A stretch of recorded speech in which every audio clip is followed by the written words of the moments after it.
warahmatullahi wabarakatuh. Shalom, namo buddhaya, salam sejahtera bagi kita semua dan salam harmoni. Perkenalkan, nama saya Niputu Gita Suci Maharani dengan NIM 2311011005 yang pada kesempatan kali ini akan mempraktekkan konseling kognitif dengan setting layanan bimbingan klasikal. Selamat pagi anak-anak. Pagi, Bu. Baik, bagaimana kabarnya hari ini? Baik. Baik, sesuai dengan sebelum-sebelumnya, untuk yang bertugas memimpin doa dipersilakan. Saya Ibu.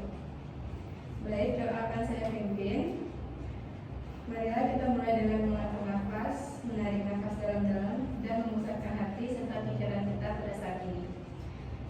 Ya Tuhan yang Maha Esa, kami bersyukur atas kesempatan yang Kau berikan kepada kami untuk berkumpul hari ini dalam suasana belajar dan berbagi ilmu.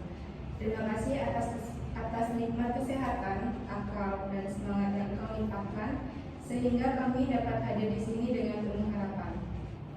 Kami mohon, berikanlah kami ketenangan hati dan kecerdian pikiran agar kami dapat menerima ilmu dengan baik dan mengaplikasikannya dalam kehidupan.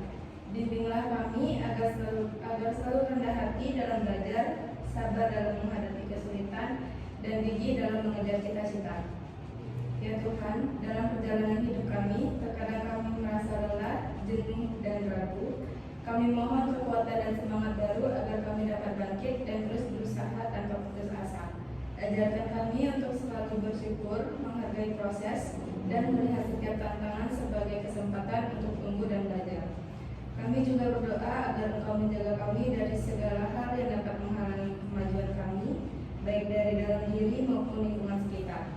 Lindungilah kami dari rasa iri, dengki, dan kebencian, serta tanamkanlah sikap saling menghormati dan tolong menolong di antara kami. Ya Tuhan, berikanlah kami kemampuan untuk menjadi pribadi yang bijaksana, berakhlak mulia, dan bermanfaat bagi orang lain. Bantulah kami untuk selalu menjaga persatuan dan kerukunan, serta membangun lingkungan belajar yang aman, nyaman, dan penuh kasih sayang. Kami juga berdoa untuk guru-guru dan semua orang yang membimbing kami. Semoga Engkau memberkati mereka dengan kesehatan, kesabaran, dan kebijaksanaan dalam mendidik dan membimbing kami. Ya Tuhan, semoga setiap langkah kami hari ini dapat menjadi bagian dari perjalanan menuju masa depan yang lebih baik. Berikanlah kami kemampuan untuk memanfaatkan waktu dengan sebaik-baiknya, dan semoga ilmu yang kami peroleh menjadi cahaya yang menerangi jalan kami. Kami serahkan segala harapan dan doa ini kepadamu dengan penuh keyakinan dan keikhlasan. Amin. Doa dapat diakhiri.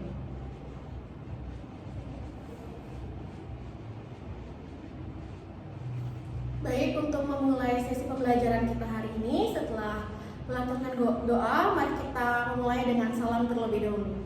Om Swastiastu. Assalamualaikum warahmatullahi wabarakatuh. Shalom, namo buddhaya, salam sejahtera bagi kita semua, dan salam harmoni. Baik, sebelumnya terima kasih kepada Ari karena sudah memimpin sesi doa pada pertemuan kita hari ini. Dan sebelum kita masuk ke inti pembelajaran kita, izinkan Ibu untuk mengabsen terlebih dahulu. Untuk Nimade Ayu Sari Puspadana, Hadir. Nikomang Ari Amreni, Hadir Ibu. Ikade Dwi Arta Putra, Hadir Ibu. Murah Dananjaya. Hadir Ibu. Baik, terima kasih karena kalian sudah bisa hadir dengan lengkap pada pertemuan kita hari ini. Karena di sini kita akan membahas topik yang sangat menarik dan bahkan sering kita temukan pada kehidupan sehari-hari. Nah, jadi sebelum itu izinkan Ibu untuk bertanya kepada kalian bagaimana keadaannya atau perasaannya hari ini. Apakah sedang dalam suasana yang sedih, senang, ataupun sedang cemas karena sekarang kan kalian tengah memasuki ulangan tengah semester. Jadi apa yang kalian rasakan saat ini sebelum kita memulai sesi pembelajaran kita? Mungkin dari Ayu Sari bisa mengungkapkan. Baik, terima kasih atas waktunya Ibu. Kalau akhir-akhir ini kan sudah mulai memasuki minggu UAS, jadi saya sedikit merasa takut dan cemas akan UAS yang diberikan oleh dosen. Baik, terima kasih Ayu Sari sudah mau berpendapat. Dan Ibu harap di pertemuan kita yang selanjutnya lebih banyak lagi yang berani untuk mengungkapkan argumen dan pendapatnya. Nah, jadi di sini kita akan membahas topik yang sangat serius, bahkan yang tahu apa topik kita hari ini? Tidak, Ibu. Baik, jadi topik kita hari ini adalah bullying, yang dimana bullying itu sering dan sangat sering kita temukan pada lingkungan sekitar kita. Apakah benar seperti itu? Benar, Ibu. Baik, jadi di sini kita akan membahas bullying yang lebih intens lagi, yaitu bullying verbal. Yang dimana sebelum kita membahas lebih jauh, mari kita cari tahu dan mari kita pahami terlebih dahulu apa yang dimaksud dengan bullying verbal. Jadi dari adik-adik sekalian, apakah ada yang mengetahui, apakah ada yang pernah mendengar tentang bullying verbal? Dan mungkin agar kita di sini sama-sama terbuka, Ibu ingin menanyakan kepada kalian satu persatu dan mengungkapkan pendapat kalian terkait apa yang dimaksud dengan bullying verbal. Jadi bisa dimulai dari Ari terlebih dahulu. Baik, terima kasih atas kesempatannya.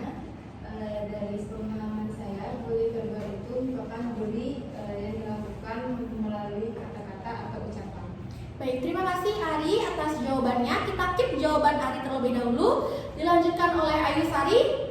Baik, terima kasih atas waktunya Ibu. Sama seperti Ari, mungkin saya sedikit menambahkan yang dimana melalui kata-kata itu berupa penggunaan bahasa yang kasar, merendahkan, menghina, atau mengintimidasi seseorang. Baik, kita keep juga jawaban dari Ayu Sari. Dilanjutkan oleh Murah Dananjaya. Oke, baik, terima kasih kesempatannya Ibu. Jadi pendapat saya juga sama seperti teman-teman tadi. Bullying verbal itu simpelnya adalah melalui ucapan, yang padahal walaupun hanya melalui ucapan tidak ada tindakan fisik, tapi efeknya kepada mental dari lawan kita itu juga sangat berpengaruh. Mungkin itu dari saya. Baik, terima kasih jawabannya Murah Dananjaya. Dan dilanjutkan oleh Kadek Dwi Arta Putra. Kalau dari saya sendiri itu masih sama seperti teman-teman yang lain, itu perundungan yang memang melalui kata-kata maupun lewat media seperti itu. Baik, Ibu sangat bangga dan Ibu sangat senang atas pendapat dari kalian semua. Dan semua sudah benar. Jadi apa yang kalian ungkapkan itu memang benar. Bullying verbal itu adalah bentuk perundungan atau penindasan terhadap orang lain dengan menggunakan kata-kata yang menyakitkan, merendahkan, bahkan juga dapat mengancam bagi korbannya. Kemudian kata-kata tersebut biasanya ditunjukkan untuk menghina fisik seseorang, kemudian juga cara berbicara, kemudian bisa saja itu digunakan untuk membuli cara berpakaian sang korban tersebut, atau bahkan bisa juga membuli karena latar belakangnya seperti agama, ras, atau bahkan latar belakang keluarganya.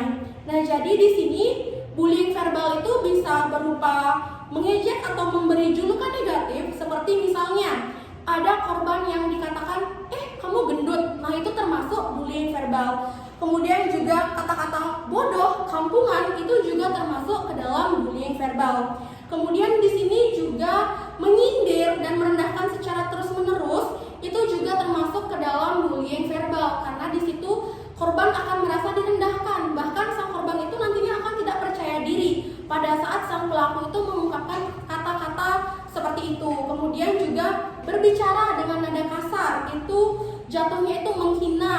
Kemudian itu juga sudah termasuk ke bullying verbal atau perundungan verbal. Nah, jadi di sini mungkin kata-kata ini terasa candaan bagi kita, atau bahkan tanpa kita sadari kita pernah melakukan hal tersebut. Nah, jadi di sini gunanya pada sesi pembelajaran hari ini kita mengidentifikasi apakah kita pernah melakukan hal tersebut dan apa dampaknya bagi korban dan bagaimana cara kita menangani situasi tersebut. Jadi di sini juga bullying verbal sering terjadi antara siswa dan sering dianggap tidak berbahaya karena seorang pelaku yang menggunakan bullying verbal atau melantunkan perundungan verbal ini merasa bahwa fine-fine saja selagi korban tidak merasa kesakitan. Karena sang pelaku itu merasa, saya tidak memukul, saya hanya mengungkapkan kata-kata. Nah, jadi di situ merasa bahwa itu tidak berbahaya bagi sang korban. Padahal faktanya di sini sangat berpengaruh bagi korban, yang dimana itu dapat menimbulkan luka batin bagi korban, atau bahkan hal paling fatal itu sang korban bisa saja depresi atau bahkan tidak memiliki keinginan untuk hidup di dunia. Banyak yang kita lihat kasus-kasus terbaru dan mungkin yang lagi booming saat ini, kasus bunuh diri. Nah, itu juga salah satunya satunya faktornya dari bullying verbal. Kemudian apa saja sih dampak dari bullying verbal selain yang saya jelaskan barusan? Apakah ada yang ingin berpendapat untuk Ayu Sari? Baik, kalau dari saya sendiri itu dampaknya itu ke mental saya sendiri ya, karena pernah satu pengalaman itu dari keluarga sendiri itu mengatakan saya yang tidak secara fisik, jadi saya masih mengingatnya sampai sekarang. Jadi dari yang sudah dikatakan itu menjadi trauma yang mendalam bagi diri saya sendiri. Baik, terima kasih Ayu Sari sudah berani mengungkapkan argumennya terkait dampak bullying verbal bagi sang korban. Jadi sangat benar yang sudah diucapkan oleh Ayu Sari. Di situ di saat sang korban diberikan kata-kata yang tidak enak atau bahkan menyakiti hati. Nah, sang korban akan merasa kepercayaan dirinya itu menurun drastis. Bahkan tidak akan berani untuk bersosialisasi dan berinteraksi dengan lingkungan sekitarnya. Kemudian setelah dia turun rasa percaya dirinya, apa yang timbul? Dia akan malu, dia takut atau bahkan kehilangan harga dirinya. Dia tidak akan pernah muncul dan akan mengurung diri, tidak berani bersosialisasi karena merasa bahwa dirinya itu rendah dan merasa sangat tidak pantas untuk ada di sini. Kemudian juga dia menarik diri dari lingkungan sekitar. Mungkin saja bisa dianggap sebagai orang yang introvert. Kenapa? Karena dia tidak mau berbaur dengan lingkungan sekitarnya. Kemudian dia menjadi pasif, yang dimana dia akan takut berbicara, kemudian bahkan takut juga masuk ke sekolah. Misalnya ada siswa yang seperti itu. Nah, dia itu akan takut masuk ke sekolah karena dia takut dibully lagi, takut dirundung lagi, takut diberikan kata-kata yang tidak enak lagi. Dan di sini juga seperti yang saya jelaskan sebelumnya, dalam beberapa kasus korban akan mengalami stres dan bahkan dia akan merasa depresi atau bahkan kehilangan semangat hidup untuk ada di dunia ini. Jadi sebelum kita lanjut ke materi inti kita, saya ingin kalian menjawab dengan jujur dalam hati. Apakah saya pernah mengejek orang lain? Even dengan teman dekat pun, apakah kalian pernah? Dan apa saya pernah ikut tertawa saat teman saya diejek? Kemudian, apakah saya pernah merasa bangga saat orang lain menangis karena kata-kata saya?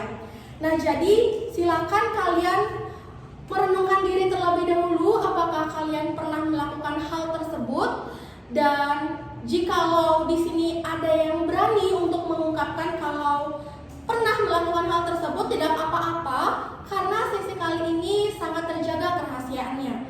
Karena dalam bimbingan konseling ada yang namanya asas kerahasiaan. Jadi apapun argumen kalian, apapun yang ingin kalian utarakan akan terjaga di sini kerahasiaannya.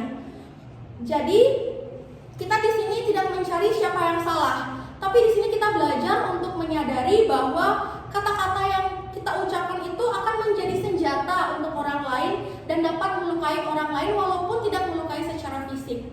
Jadi apakah di sini ada yang ingin jujur dan berani berpendapat terkait pertanyaan saya barusan? Baik, Ari, dipersilakan. Baik, sebelumnya terima kasih atas kesempatannya. Mungkin secara nggak langsung aja, saya kan di keluarga berempat, saya punya adik paling kecil. Nah, dia tuh kulitnya emang agak lebih hitam lah dari kita semua. Jadi kayak saya kadang manggil dia kayak badan gitu. Jadi mungkin itu termasuk bully verbal juga ya. Cuman kebetulan hari saya juga menyadari bahwa memang kulit dia itu lebih gelap dari saudaranya yang lain. Jadi mungkin dalam hatinya itu kayak terbesit, kenapa aku dibilang kayak gitu, padahal kayak sama persaudaraan. Itu sih Bu. Baik, terima kasih Ari karena sudah mengungkapkan pendapatnya dengan jujur, dan itu merupakan suatu kebanggaan pada diri Ari karena Ari sudah berani untuk mengungkapkan apa yang Ari rasa itu salah untuk diri Ari. Nah, jadi di sini seperti yang saya katakan sebelumnya, kita tidak mencari di sini siapa yang benar, siapa yang salah.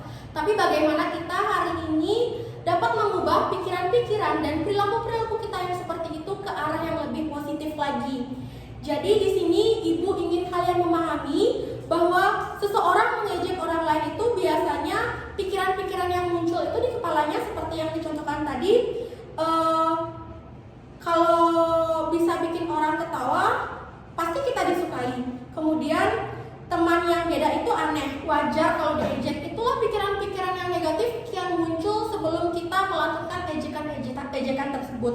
Nah, jadi pikiran-pikiran tersebut itu biasanya akan muncul secara otomatis. Kita merasa bahwa itu hal biasa. Tapi, tahukah kalian bahwa apa yang kita rasa itu biasa ternyata benar-benar berpengaruh pada korban. Pikiran-pikiran irasional kita yang kita pikirkan dan kita lantunkan kepada korban itu sangat melukai korban. Jadi di sini kita akan belajar bagaimana kita menangani hal tersebut dengan teknik-teknik yang ada dalam teori kognitif. Baik anak-anak, untuk mengatasi situasi tersebut, mari kita di sini mencoba untuk menghadirkan teknik talk stopping hadir di sisi kita untuk kita menangani bullying verbal yang sudah saya sempat jelaskan sebelumnya. Jadi untuk anak-anak sekalian, apakah sudah ada yang pernah mendengar tentang teknik talk stopping? Belum. Baik, untuk itu sebelum itu izinkan saya untuk menjelaskan sedikit tentang teknik talk stopping.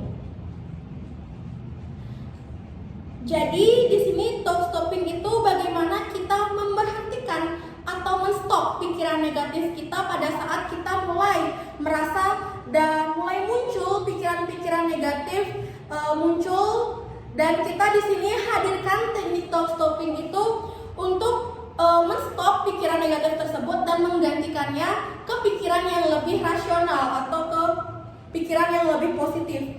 Seperti misalnya sekarang kita latihan. Saya ingin kalian mengambil kertas, kemudian tuliskan 3 hal. Untuk yang pertama, tuliskan satu kejadian yang saat kamu ingin mengejek atau pernah mengejek. Jadi satu kejadian saat kamu ingin mengejek atau pernah mengejek. Kemudian yang kedua, pikirkan hal negatif apa yang muncul atau pikiran negatif apa yang muncul. Kemudian bagaimana cara kalian untuk menghentikan pikiran negatif tersebut? Apakah bisa dipahami? Bisa.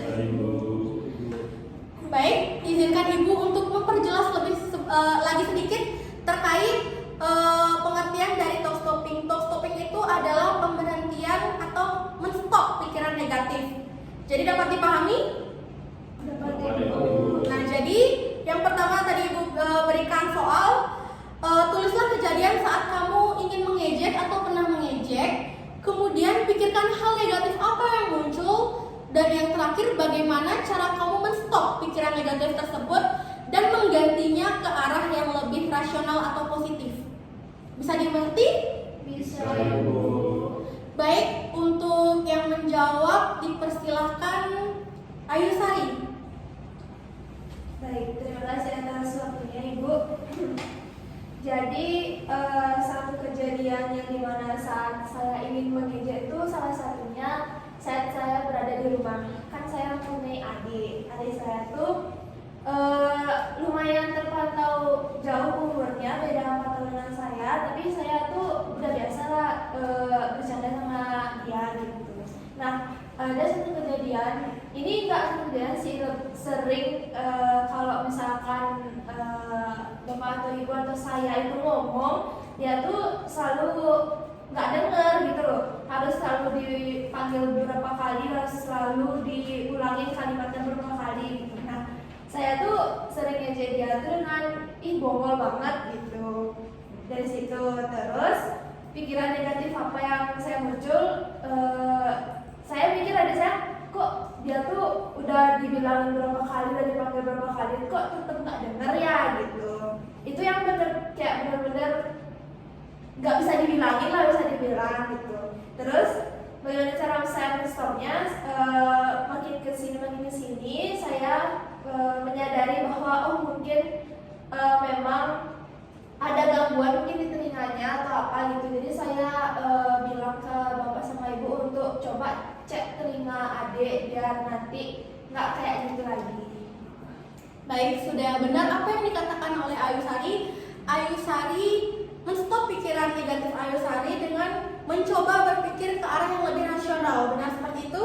Benar. Benar. Siapa yang sudah memahami penuh terkait apa yang didapat dan apa yang didapat kesimpulan dari pembelajaran hari ini? Baik, untuk Ayu Sari dipersilakan.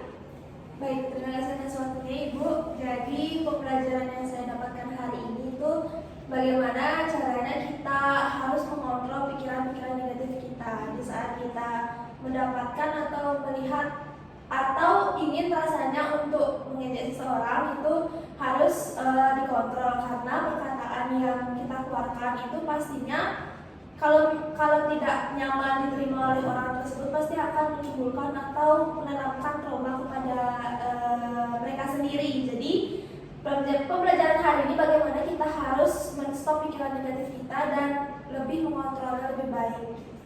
Baik, beri tepuk tangan untuk Ayu Sari terlebih dahulu. Terima kasih Ayu Sari sudah menyimpulkan kegiatan pembelajaran kita hari ini dengan sangat luar biasa. Dan Ibu harapkan adik-adik semua juga dapat memahami materi kita pada hari ini seperti yang sudah disampaikan Ayu Sari. Untuk mengakhiri sesi pembelajaran kita hari ini, mari kita akhiri dengan doa dan salam penutup yang akan diwakili langsung oleh Ari Anggreni. Baik, untuk itu doa akan saya pimpin. Marilah kita hening sejenak, menarik nafas dalam-dalam dan memisahkan hati serta pikiran kita. Mari kita tutup pertemuan hari ini dengan mengucapkan rasa syukur atas kesempatan belajar yang telah kita jalani bersama. Semoga suasana belajar dan bekerja kita selalu dipenuhi rasa